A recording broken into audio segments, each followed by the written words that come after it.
seconds. There you go, we are live. Welcome everyone to our fifth webinar offered by the alumni organization of the association BEST. And today our alumna, Mirna, is introducing the concept of meaning as studied in applied positive psychology.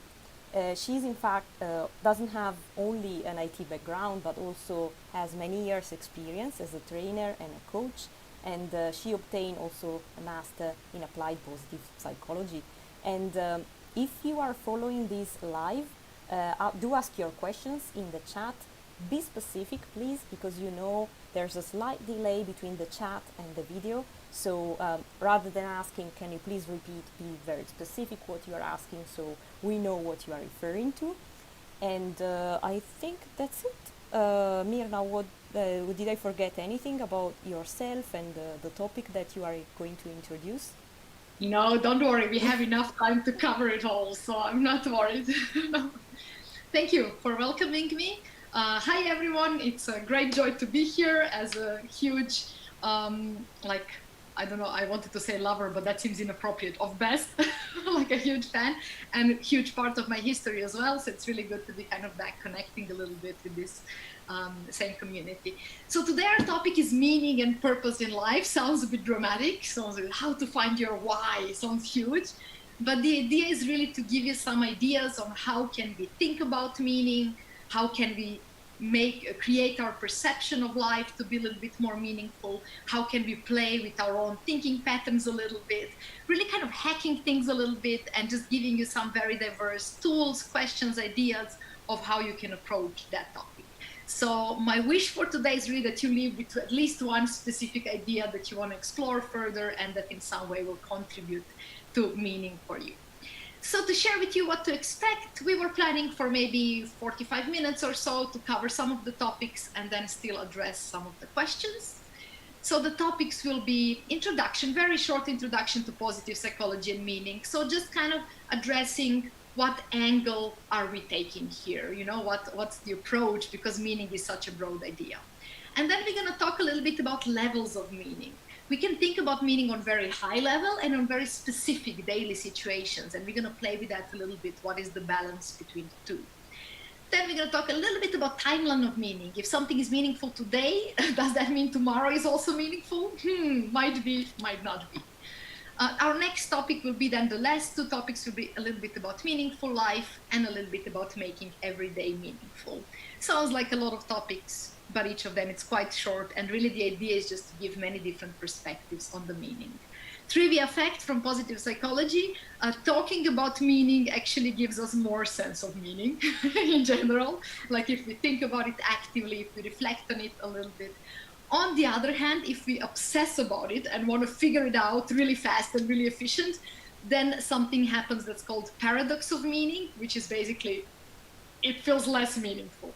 So the point is to take today mindset of a little bit exploration, open-mindedness, curiosity about things, and not obsess about any right answers.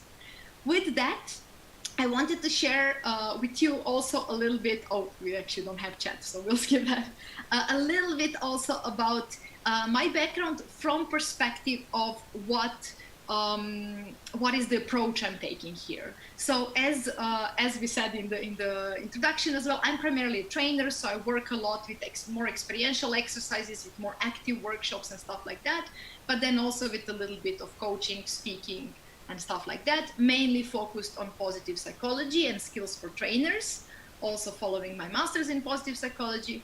But I also have the bestie background of engineering.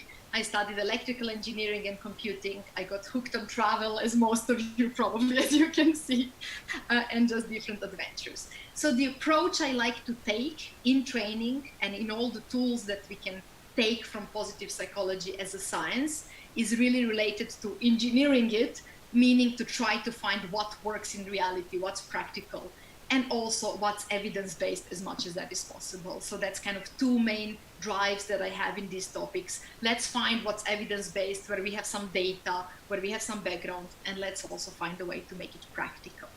So if any of these topics resonates with you and you will want to learn more, feel free to reach out. This is my email and the website of Happiness Academy.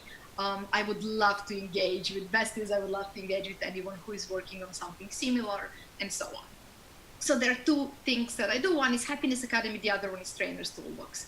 Feel free to find me there. On all of them, I work a lot with webinars, talks, workshops, and meetups. So what I'm saying is, today we're doing webinar, which is very non-interactive, where we miss a lot of your questions, and we very much invite you to add on those into the conversation. And really the idea is to just plant some new seeds and not necessarily fully develop new skills. With that, let's get into our topic today.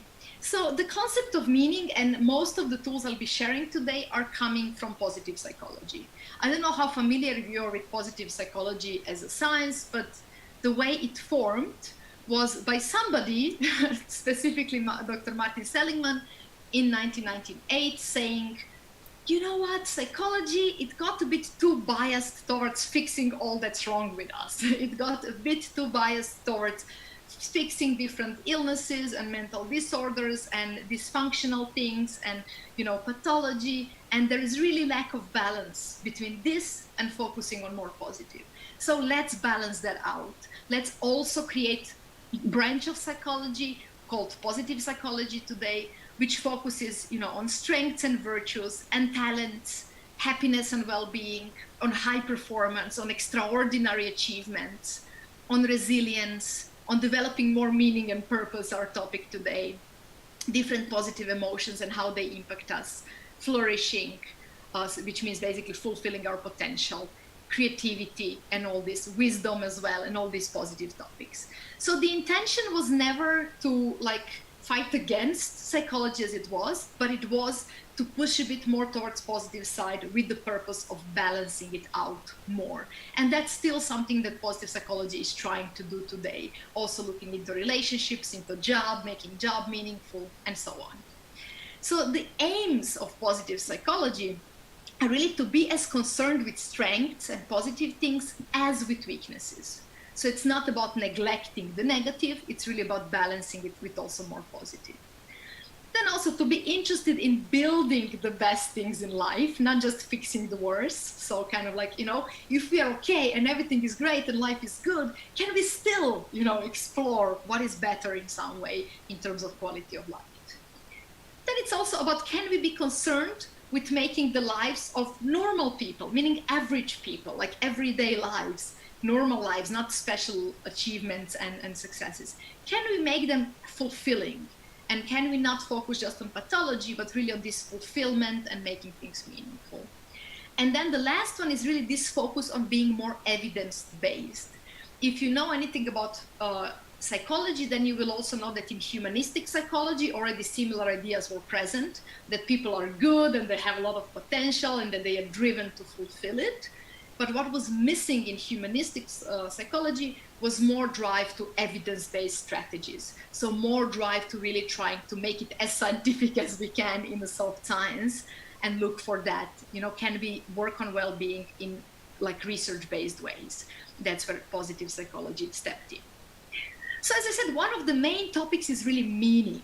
Meaning as one of the really important things in life, meaningful life as you know, fulfilled life in a way. So with that, I wanted to just set a little bit of a baseline with you in 2 slides. What is meaning? What do we mean when we say meaning? Because it's a very abstract word, very broad word. One of them is, you know, clear purpose in life, just a sense of direction in life, sense that we're somehow going forward, progressing, creating something. But it's also this feeling of satisfaction with past achievements and also thinking of future as meaningful. Basically saying, my past makes sense to me, and also I'm striving to something meaningful in future. And that's very connected also to meaningful goals. There is something I wish to create that's meaningful for me. The important bit is that it's not a destination. Sometimes people think, you know, once you find a meaning, you have it. That's it. You keep it and it's all yours. It's more about this continuous growth and development journey, a practice of finding meaning in new situations, in the development of life.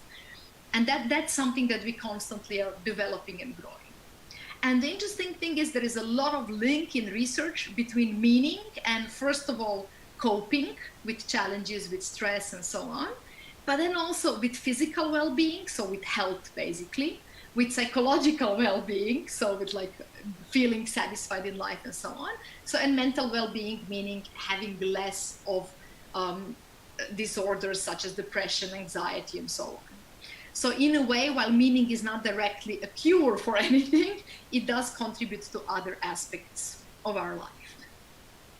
Now, the beautiful thing about meaning is we often forget to what kind of parts of life it applies. On one side, we can think of meaning as this big picture, you know, is life meaningful? Is my life meaningful? Is there purposeful, you know, existence in universe? Is the place where we are in a bigger picture, is it meaningful? Am I here for a reason in a way?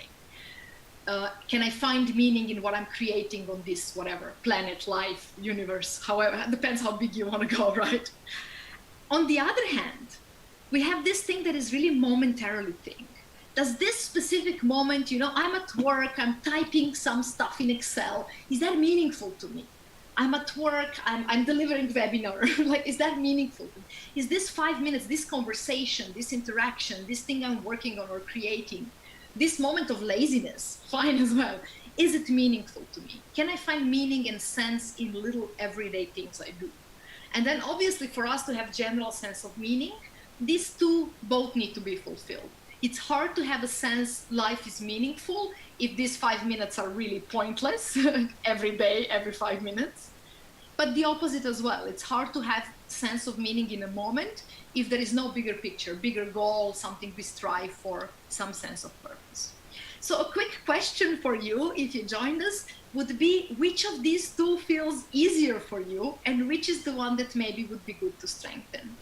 For most of us, like we can work with both, definitely, but maybe we have a bit of preference. Maybe we have tendency to think big, but get stuck in moments, or the other way around, to act really well in present, but then get a bit lost on the, you know, huge picture of life. So first question to reflect a little bit. Where are you with this? Which one works great? Maybe both of them. If that, we're gonna still talk about how to make it sustainable. No. But also, which one is stronger? Which one requires some work?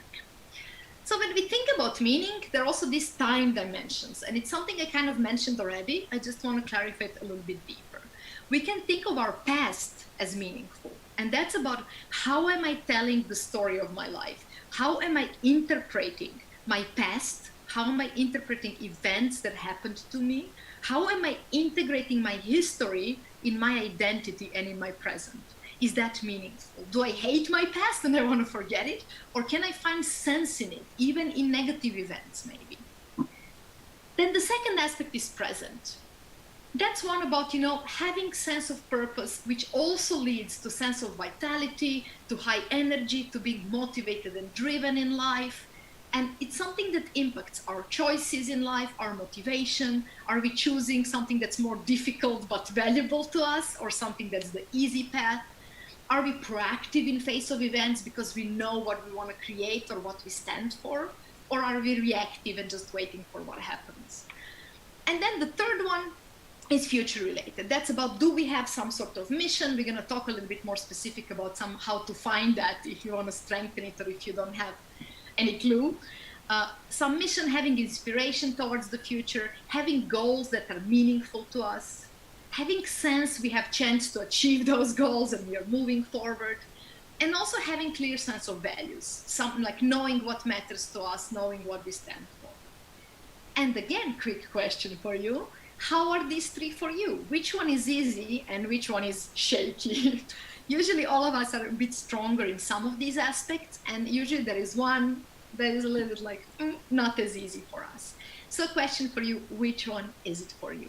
And we're gonna I'll share some exercises to work with each of them a little bit, maybe to add with present. One thing that makes sense to develop, if that's the shaky one, is maybe mindfulness. So kind of meditation, we're not gonna talk about that much, but about future and past, we're gonna talk a little bit more, share a bit more.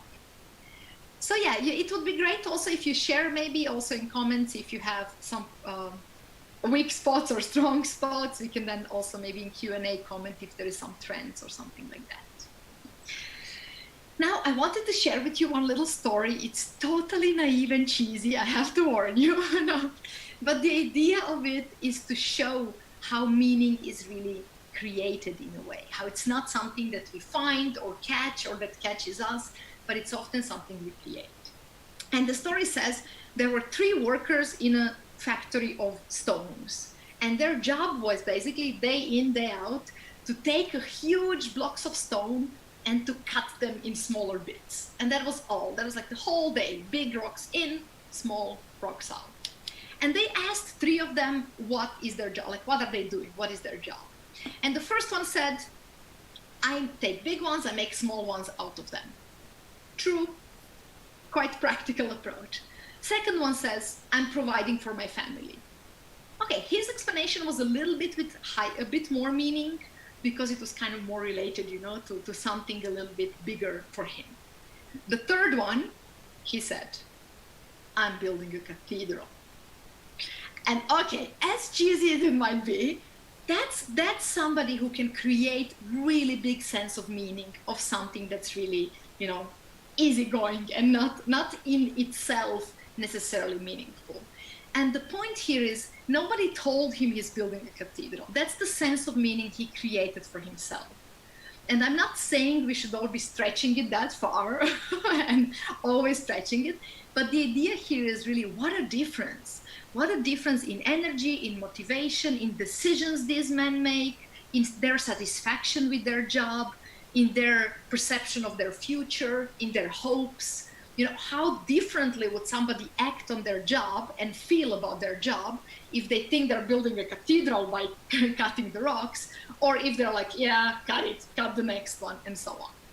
So the message here is really this decision bit, this bit about, you know, meaning is something we create.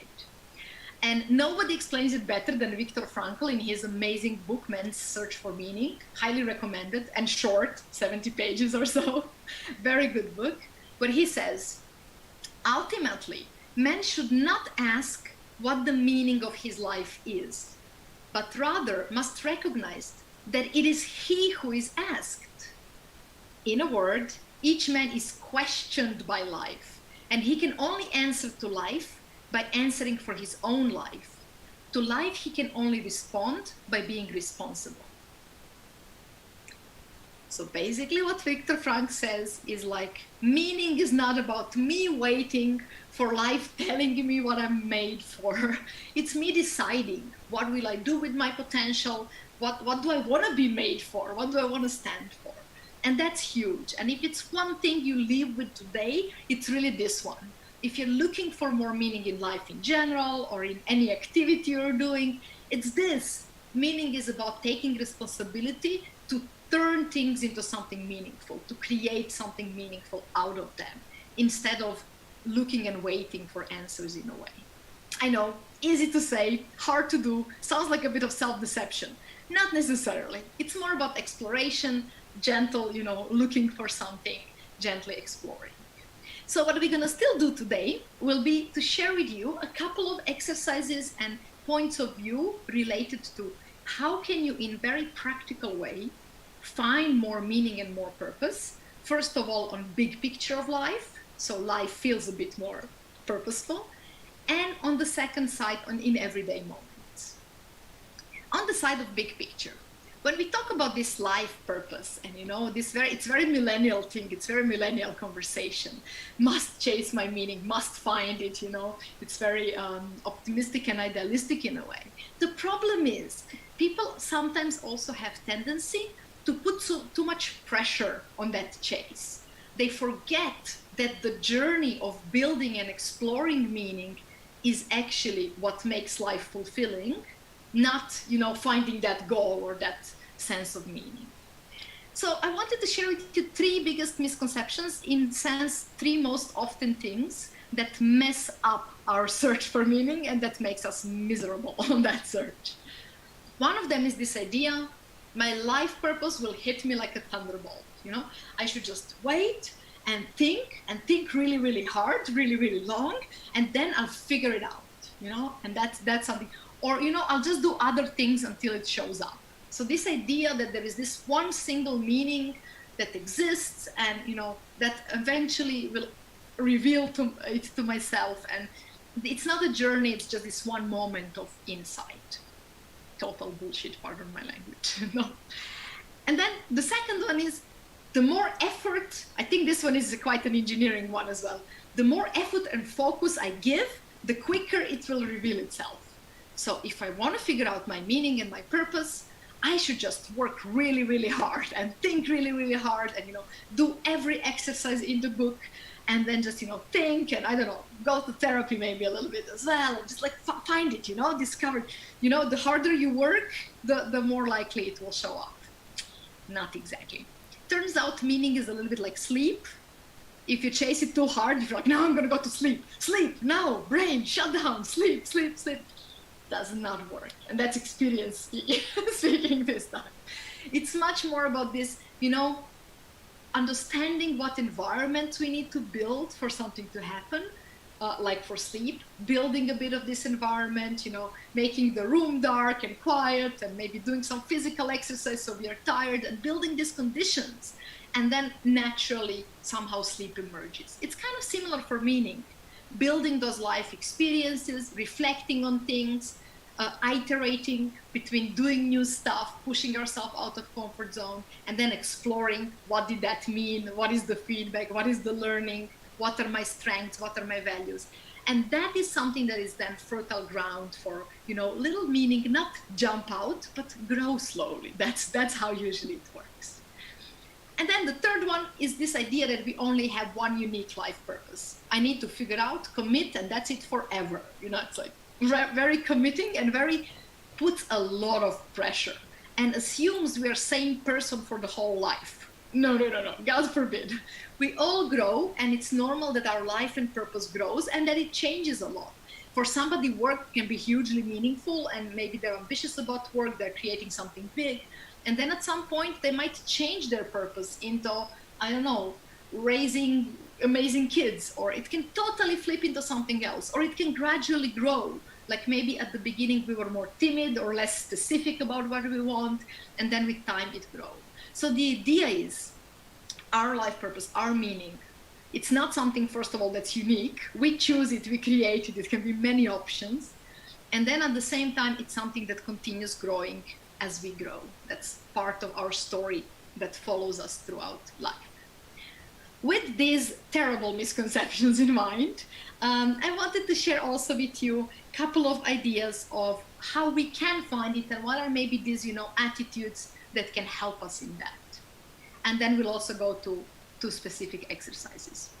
So in terms of attitude, one of them is not to just look for it and not to be in this mood of let me find, let me discover, but really take this attitude that Frankl proposes, which is, how can I make this into a meaningful thing? My job is so-so, not super boring, but not very meaningful. Okay, the question is, what do I need to change? Maybe in reality and my circumstances, maybe in my thinking, for it to be meaningful. The question is not, is this meaningful? The question is, how can this be meaningful? What can I do and what would make this meaningful? That's the key ingredient. Second one is really this one. I know this one besties will love. Like, explore yourself and explore the world. This is really important for allowing our brain and our mind all these experiences, and then that leads us to recognize what is important to us, what resonates with us, what scares us, what are we authentic in, what are we passionate about. And these are all ingredients that are part of the recipe for finding something meaningful.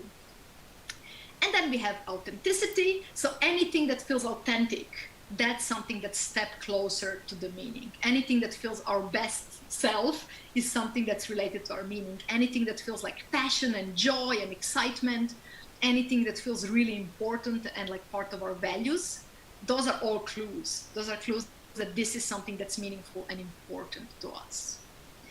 And then the last one, this idea that we should not be afraid, once we finally find it and then in a year it's not meaningful anymore, that's okay, and that's still a step forward, a step of development, and that it's okay to keep on changing as we learn and grow and discover, and to keep on letting go things that used to be meaningful to us. Scary one, important one. But let's get from that to even more practical. One of the best exercises for and figuring out what is meaningful to us and meaning in our life, in our present and in our past especially, is writing down our life story. And the best exercise, because this can be scary and big and so on, the best exercise to do that is something we call writing story of self in Furious 15. Furious 15 basically means furious 15 minutes of just writing and not overthinking, and literally saying, okay, now I'll write my life story. What is my life all about in 15 minutes? And just sitting down and not overthinking and writing. And once you do that, first of all, it's very liberating. Second, it's very insightful, because it's like, what? Since when is this important? Or something like that. But then it's also great basis that then we can mold, the great groundwork that we can build into something else and work with. So this is amazing exercise to look into, to read back and be like, what were the tendencies here? If this story was a movie, or what would the name of the movie be? If this story is a book, what would the genre be? What would the main character be like? And then we will for sure find some trends we don't like and some we do like. That's normal. And then the next level to which we can take it, this is already really, really valuable. It gives sense of meaning. What is our life about? What is the thread, the theme in a way? And you can really just explore that. But what is even more powerful is then leave it for a little bit, a week, a month, or whatever, and then to come back to it and reshape it into something that's still true and still authentic, but maybe with more empowering perspective. So basically saying, my story is a story of struggle. How could it be rewritten as a story of adventure or growth or whatever? And then literally rewriting, reshaping the story and looking into different ways. And that's something we can keep on doing literally through life, although the first couple of times is most important and most meaningful. So if for you that bit of past and giving meaning to past or even present was the shaky one, then this is really, really good exercise. I would highly recommend. And sometimes it's good to grab a buddy and do it together, because it's a little bit scary. We keep avoiding it usually because it's kind of like confessing all we are and all we are not. So in that sense, it can be a little bit challenging. A little bit different. Before I just wanted to share, very often when we talk about meaning, there are three trends or three themes that emerge as more meaningful and some of the most meaningful things for most of us. One of them is related to learning, one of them is related to creation, and one of them to connection to other people. And usually in most of purpose statements, in most of mission statements, you will find these three trends. What is it that I want to create in life? How is it contributing and to whom? And then also, who do I need to become? What do I need to learn to create that? So if you need a bit more specific questions, this is quite a good clue. What do you want to create? Who with, who for? And then also, what am I missing to grow into to be able to create that? Now, if this exercise was not nice and it freaked you out, I have an easier one. No. And that one is called rocking chair exercise. The idea of that one is to just look back at life, and it's basically projecting ourselves into far future, imagining we are 95, and imagining ourselves on this beautiful veranda in a rocking chair. Little blanket, maybe a nice cup of tea, amazing view, old folks and don't care, nothing left to do in life, just very chilled and very happy with everything we lived. And then the question is to explore, what does that mean? If I'm in that position and I'm 95 and I'm super happy with my life and I feel like nothing is left to accomplish, kind of like, satisfied, what does it mean? What did I create? What did I learn? How did I live? What values did I live? Who did I spend my life with? Who is now maybe with me in another rocking chair? What are all these, things that happened in my life? And it's not about answering any specific question. It's really exploring, when I'm from this position, when I'm reflecting back on my life, what is there? What is that made me satisfied, that made it meaningful?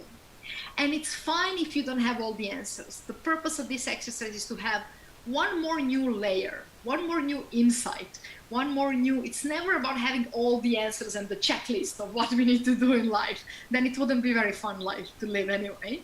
But it's really about this. What is it, what emerged that's new, that maybe you didn't give enough attention to, or maybe you knew it, but you didn't live it enough. And how can we go back to that? For this one, you can also find video on guided video. It's like 7 minutes long on Happiness Academy YouTube. So if you just Google Happiness Academy rocking chair exercise video, it will pop out. It's like 7 minutes long, and it can give you some more questions and ideas. But you can also just do it on your cell phone. I just told you pretty much everything about it. And our last topic today, I hope you're still with us, and remember that the comments are very welcome and questions even more. So in around 10 minutes, we will address those. In the meantime, I still wanted to touch a little bit on this aspect of, yeah, but what about every day? What about if it's raining today? It is here, by the way. And if it's a gray day and my day was boring and I did some mundane things, how is that meaningful? How can I find meaning in that? In just everyday moments life is built from. And that's something that usually we explore more under the topic of mindset than the meaning itself, because that's about how is my brain judging and assessing and storytelling things that happen to me. And with mindset, again, we can think in two directions. One of them is what we notice. What am I looking for in the world around me? Am I looking for things that give me joy, or am I looking for things that scare me? Am I looking for things that annoy me, or am I looking for things that I can create? Am I looking for problems? Am I looking for opportunities? What is my mindset? What is my habit in thinking? And also my intention. What did I decide to look for right now? And what is my brain habitually looking for?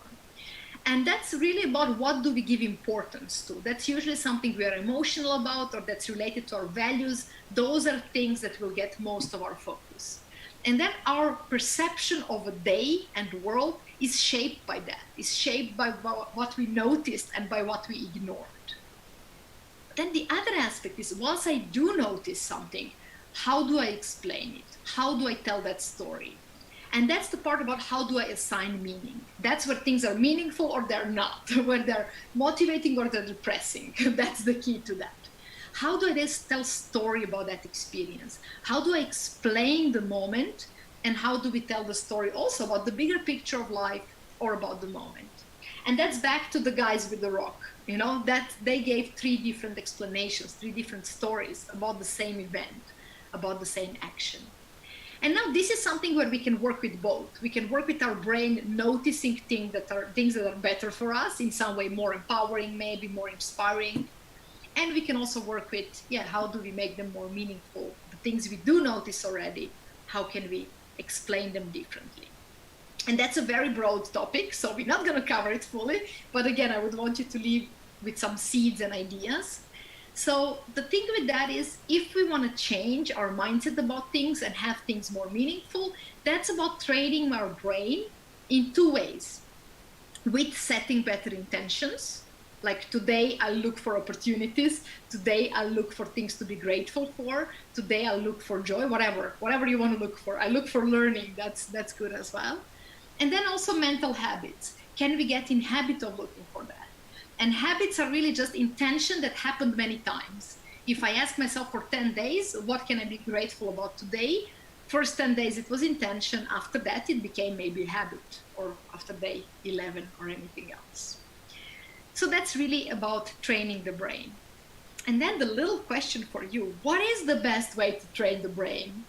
And honestly, when I ask that question, people are always so hard on themselves. They're like, I should visualize every day. I should meditate. I must journal. I must write. I must catch every thought and then rephrase it. And that's the way to train your brain. True, all of them very valid ways and very heavy ways, very difficult ways. We need willpower and energy for them. Instead, I propose we hack it. And the way to hack the brain, the intention and the mental habits, is with questions. Brain loves questions. When somebody asks you something and you're like, you leave from that conversation, but the questions remained unanswered and it's still kind of mulling over your brain and cooking up somewhere in the background. It's super powerful. The natural curiosity is very natural to humans. It's part of our evolution. And need to look for an answer to question is part of the same. So here are some questions that we can use to train our brain into more patterns with more meaning, with more fulfillment.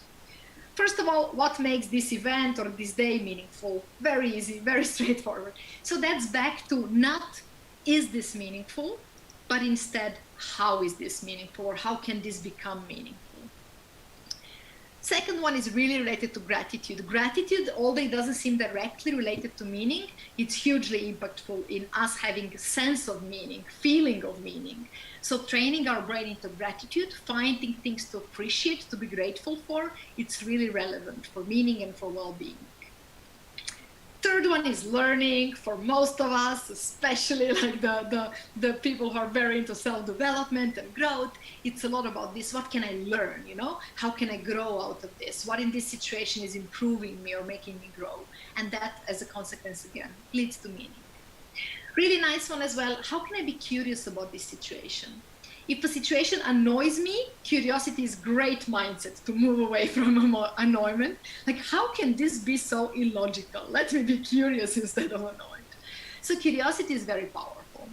And then the last one is, what would make it more meaningful? You know, this event, this day, this life, this period in my life, what would make it more meaningful if I did it or if I created it, and so on. So I would invite you with this to think a little bit about these questions and maybe choose one to play with in the next days. It's really, you can also pick some different one, but the point is to find a question that will help you easily train your brain into something constructive, into something new, into something fun. And again, the same thing as for big picture of life, this is really about deciding, about not spending energy on assessing, are things meaningful? Are things meaningful enough? Was today good enough? Was today inspiring enough? But instead, taking that mindset of how can it be? How can I do more of something? How can I create more of meaning? And with that, on the topic of everyday meaning, I wanted to share one more practical exercise with you. If you feel like that's something you want to explore, this one can give also some really nice insights. It's called MPS. And the idea of this exercise is to explore what kind of events, environments, people are for us in this sweet spot that they're meaningful, pleasurable, and they help us engage our strengths. And those are usually the places and the events where we find most meaning without working with our mindset, just by going more into those events. And that's really about answering 4 questions. First one is, what gives me meaning? You can rephrase it into what provides me with a sense of purpose. So what is meaningful for me? Again, which events, which actions, which activities, which people, which environments, and so on. Same questions for pleasures. What gives me pleasure? What do I enjoy doing? Again, activities, events, whatever. And the third one, strengths. What are my strengths? What am I good at? This is very related. Engaging and using our strengths, it's very related to meaning and to well-being. And then the question 4 is, what is the overlap? Only once you answer all 3 of them, you look for trends, you know, which is one activity or one person or one environment that showed in all 3 boxes. And that's something that probably is something we want to have more of in our life. An alternative approach is to find things that are in 2 boxes and think, how can I add the 3rd one? You know, there is something that's very meaningful and pleasurable to me, some activity, but I'm not really engaging my strengths. How could I engage my strengths more? Or the opposite, something that's very meaningful and I engage my strengths, but it's not really fun. It's kind of a little bit, you know, a dread, not so pleasurable. Same question, how can I then bring in more pleasure into that? This exercise takes literally 10 minutes and it offers some really nice insights on, you know, what kind of activities can we create more of?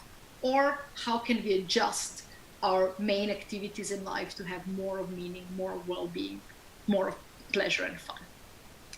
With that, I'm going to throw at you on one slide all things together and try to put them in a little bit of structure, and then we're going to close for questions. So there are many ways to explore meaning, many more than the ones we were mentioning today. Some of them is finding more of that meaning that exists in every day. And that's the exercise I just shared with meaning, pleasure, strength. That's the ability to ask better questions, to explore the questions I shared, but maybe also think of your own question as well. And then also exploring new perspectives. So anything that gives us new perspective on life, stepping in somebody else's shoes, finding a new way of thinking about something, giving it a new story in a way. Second one related to vision in the future, really good exercise is rocking chair, the one I shared with you. There are many similar ones. And then it's also asking big questions. I'm sure you came across many of these, like what if money was no object? What would I do? What if I had a magic wand? That one is really good. If I had a magic wand, what would I want to change in my life? And then after that, what's the closest I can do without the wand? No, in a way. And then also, what would I do if I weren't afraid? Very popular one. Much more powerful one. What would I do even if I was afraid? Or what would I do even if I knew I would fail, but I still want to do it? What is that? That's something that's meaningful and important to us. And then the last bit, to make sense of the past and present, it's that exercise with rewriting your story, looking into our narrative, what are the themes, what is the genre, the title, how can I change it and rewrite it, and in a way that it's still authentic, but maybe with a different angle, with a different lens.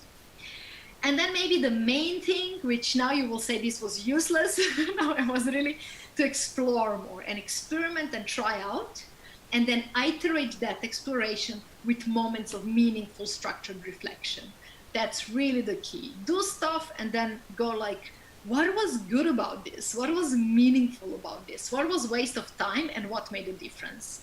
And then just keep doing that cycle. Like, what should I try next? Still part of reflection. And then actually trying something next and experimenting. With that, I wanted to ask you also to share in the comments. I know it's a little bit tricky because I can't see them, so I need to have help with that. Is really to share something about what is some approach or exercise you would like to explore next, and maybe to find a question you would like to reflect on. Something from today that stayed with you, that you want to deepen a bit, explore in some way. Because as I said, today I just threw a handful of seeds at you, and if they fall nowhere, nothing will happen out of it. But maybe you can find one that you will water a little bit and grow it a little bit and explore it in some way. Yet the biggest chance of that to happen is if you actually choose now some theme you want to explore deeper, something that's relevant to you and important to you. With that, the last thing before the questions, I wanted to ask you also if you're keen on positive psychology and similar topics, to also join on Happiness Academy on the newsletter, or if you're a trainer or a coach and keen on those topics, to join on Trainer's Toolbox newsletter. I'm also doing a lot of free webinars there, sending a lot of interesting materials and stuff. It usually goes monthly, so if you want to stay in touch, that's a good place, or just finding me on Facebook's, LinkedIn's, and these things. And also on Facebook, we have a small community called Positive Psychology Tribe that's really about just, commenting on these things. Like, who is doing the rocking chair? It sucked for me. It was amazing for me. What did you do differently? And these kind of conversations. So the idea is to have just supportive, positive, curious community to maybe share some of these discussions and get new ideas. With that, I hope everybody survived, and I want to share one of my favorite quotes about life. And then we can go into questions. The quote is from George Bernard Shaw. And for me, it's a bit of a driver of how I want to live. He says, this is the, and when I would see it would be even better, the joy in me. So if I misread it, don't kill me, I don't see the whole slide. This is the true joy in me. The being used for a purpose recognized by yourself as a mighty one. The being a force of nature instead of a feverish, selfish clod of ailments and grievances, complaining that the world will not devote itself to making you happy. I am of the opinion that my life belongs to the whole community, and as long as I live, it is my privilege to do for it whatever I can. I want to be thoroughly used up when I die, for the harder I work, the more I live. I rejoice in life for its own sake. life is no brief candle to me. It is a sort of a splendid torch, which I have a hold of just for a moment. And I want to make it burn as brightly as possible before handing it over to the future generations. So the idea of this is really, it's not about what your purpose, life purpose is. It is about what it does to you. Can you find something that drives you, motivates you, makes you burn brightly, even if it's like you don't know if it's the right answer and if it's one and only purpose. It's more about the energy it creates in us, the motivation it creates, the state, the fullness of living that it creates in us. With that, I'm all yours for questions. Muting myself. Thank you, Mirna. Wow, that was a lot of sharing. Thank you so much for sharing all of this. I think I will start from the answers to your questions first. People were a bit shy. They didn't give many, but we do have about, you ask what is it easier for you, giving meaning to your smaller actions, everyday actions, or the bigger picture. And it seems that the bigger picture is a bit harder to be assigned to a specific meaning. And someone says the answer is 42. That's a nice quote. Let me see then the other question. Oh yeah, it was about meaning, giving meaning to past, present, or future. Seems a bit easier to give meaning to the present. Present is okay. Past, I sometimes over criticize myself, and the future is whatever. Yeah, the unknown. So yeah, these are the answers to your questions. And then people appreciate a lot your the exercises. They will try them out. Music for my ears. Yes. And if you get stuck with it, you have my email from the beginning. Feel free, I can share it again. Feel free to reach out with any questions and like looking how to make exercise more effective or anything else. One question was about books. If you can advise some good books about the topic, because out there's a lot of stuff, and many of the books you can read about on the internet, they don't seem so good. Like they probably overpromise, or so. If you have an opinion about, you already mentioned one, I know. Yeah, but thank you for that question, because I was just thinking I should have added a slide on that. So Men's Search for Meaning from Frankl, that's really about this attitude and about finding way to contribute. And it's really, really good. Many people claim it to be life-changing. For me, it wasn't life-changing, but it's a solid book. But many people also call it out as life-changing. The second one is Ikigai. Maybe you know the model of this idea that the meaning is where, where things you're good at, things you're interested in, and the world problems you care about overlap. So that in a way, what, your talents and also the needs in the world should meet for something to be purposeful. So that book is quite good as well. So Ikigai, a bit strange name. The third one, if you want to think about it more from the point of assigning meaning, changing your thinking patterns, mindset, these everyday things, then NLP is really good technique for that, and set of techniques. And the book NLP Workbook by Joseph O'Connor is a really, really good book as well. I can write that in chat if it helps, but I don't know. But basically NLP Workbook, if you Google for it, Joseph O'Connor, it's like a blue book. And then there is one more really good book. It's called Life Design by Bill Burnett and Dave Evans. It's this idea of doing a lot of experimentation and then reflection and kind of piloting things before you do them and trying them out in a smaller scale.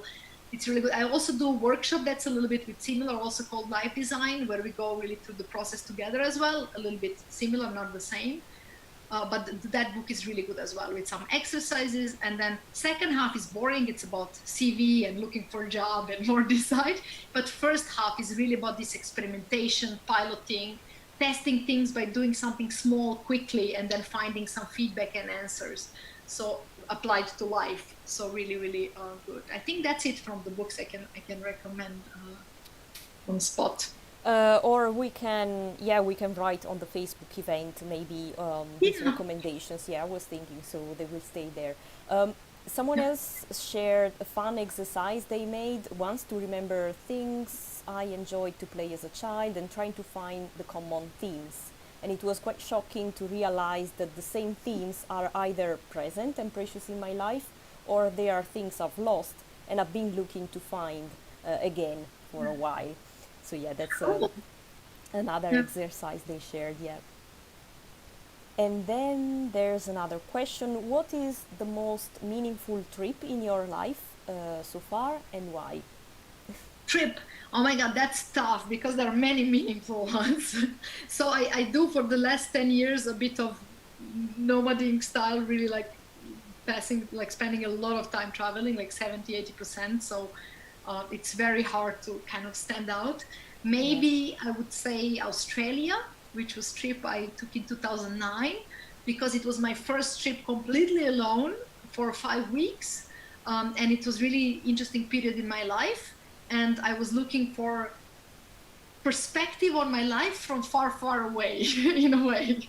And that worked really well. I got some really nice insights. And maybe that's also the trip on which I read the book Flow, which made me fall in love in positive psychology. So, in that sense, it really, when I look at the ripple effect today, it's huge.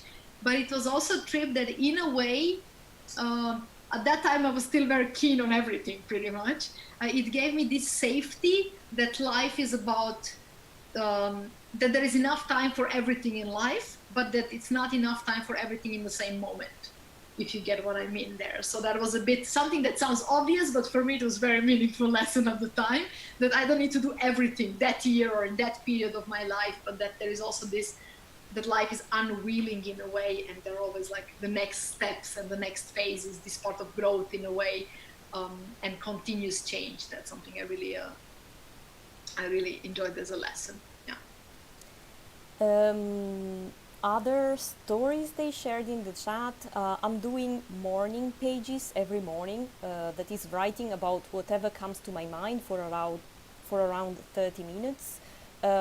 This is something that allows me to develop and free a bit of all the thoughts that otherwise would cloud my mind during the day. Would you advise to replace them with something, or do um, maybe 50-50, something else, or leave it where it is and find time for some other habit to adapt? Okay, I would say it's awesome you tried that exercise, and you should judge for yourself how did it work out for you. Yeah. And then the second bit, what is the purpose you want to achieve? So for me personally, I did morning pages as well. It's a book from Julia Cameron, like excerpts from Julia Cameron book Artist Way. And again, many people claim it to be life-changing exercise for them. For me personally, it wasn't. But that's because of what I need in life, and I need less ideas and more structured most of the time. For me, the challenge is always to get grounded and structured versus growing ideas. And I think Artist Way is a lot of morning pages is a lot about unleashing things, about allowing space for creativity and for letting things out and kind of have them grow. And she says not to reread what you wrote, but to really focus on this free flow of unconscious things you write down and so on. So I think this is the question always of divergence versus convergence. Are you in phase when you want to be more open and discover more and unleash more and be more kind of wild and creative? Or are you in a phase when you want to focus more, when you want to figure out things more? And I think life is game, like, play between these two phases. So I think there is space for both.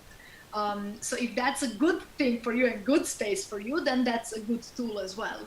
If you feel like it's more about focus, then I would work with a bit more structured processes and questions. And now exactly what those are, it kind of depends on where you are. One could be something like MPS or, the Ikigai thing I was sharing if it's about purpose. One could be just about, what are my goals for the next period, or, what is most meaningful to me. It really depends. The questions really depend on the purpose, on the goal you want to achieve. I hope that helps. It's a bit fluffy answer. No, but You feel know, free to also email with more thoughts and ideas if you know them. makes sense, makes sense. And this it came up to my mind some Jordan Peterson also wrote a book about meaning and so on. And I also have kind of a quote. It's not exactly a quote. Pursue what is meaningful, not what is expedient, fun, or easy. Life is supposed to be meaningful, not happy. Quite provoking. Yeah, And he also adds fun is short term, meaning is long term.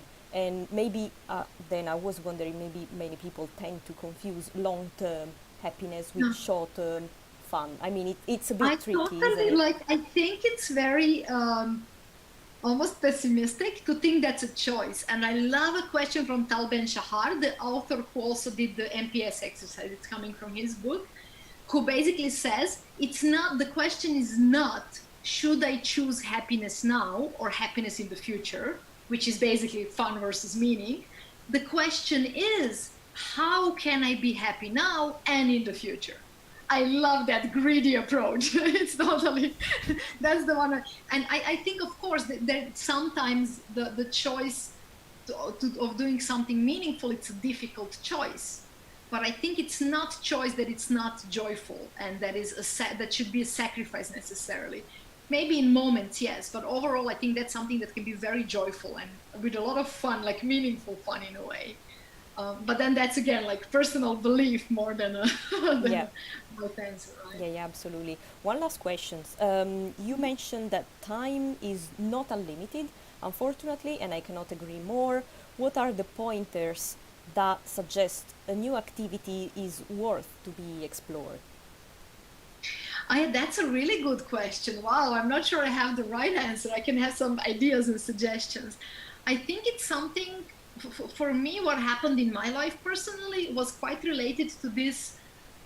You know, initially you have like, especially like when you join Best, roughly around that time, you have this abundance of energy, and you know, you want to experiment and new things keeps on opening. And that's that, you know, divergence phase, right? When I even had a period in my life when I needed to set for myself that for me, the purpose is to learn, grow, and explore.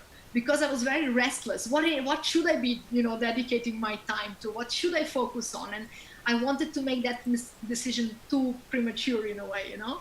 And then I think there is that phase when you start to feel that exploring too much and doing too many new things, it's not so fulfilling anymore. You become restless. You need some decisions, and I think that's the time to narrow down and to make some decisions. And these decisions are not necessarily what specifically, you know, is the one and only thing. They could be, what am I letting go?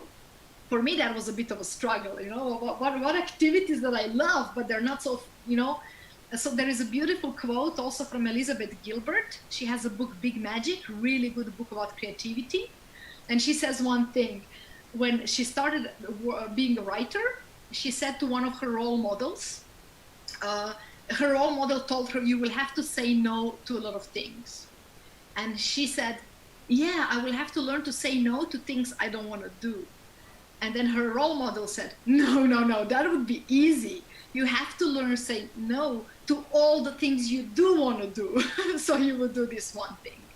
And I think this is more, that's not a decision you need to make early, but that's maybe just this clearing out. And for me, the maybe rule of thumb is in that is what, definitely there has to be an element of what appeals to me. You know, what gives me joy, what sparks something in me, what attracts me in some way, what makes me grow. That's my criteria. Like, what if I do it and even if it doesn't work out and it doesn't make sense in the end, it will still be meaningful because it made me grow. That's one of my criteria. And, you know, and for me, it's also the bucket list approach. Will I regret at the end of my life if I never tried this and if I never did this? So for me, these are kind of the criteria, but I think that's very personal criteria related to values, to what matters to you, what theme of your life you want to live in a way, right? So I think that's something we need to set for ourselves. Yet the thin balance between doing everything and doing just very too little, I think it's very difficult. I'm not an expert in that one. I keep going in too many directions. So yeah, if you find a better answer, I would love to hear it as well. Oh, fair enough. Thank you, Mirna. And you mentioned the three elements around meaning: learn, create, and connect. And connect for me is networking. So what better than alumni network to connect? So I'm very happy that you mentioned this. Just to wrap up, thank you to everyone who followed the live. Remember, of course, to subscribe to the channel to stay updated and to attend the next webinars. And for more events, because we have not only webinars, you can visit the website bestalumni.net, which you can find in the description as well. On the website you can find a calendar with all the upcoming events. And here in the video description, yeah, I can put the books that you advised as well, so it will be easier for whoever wants to rewatch the video later. And in the description you can also find a feedback form if you want to leave any feedback to us, and if you want to be our next speaker, let us know, of course. And yeah, I think I said everything. Thank you very much again, Mirna. There's really a lot of thanks and appreciations to your availability in the chat. So thank you again. Well, let's connect and see someone else in virtual space or in Europe, even better. Absolutely. Absolutely. Thank you, Mirna. Thank you, everyone. And see you next time. Cool. Have a good night. Bye. Bye.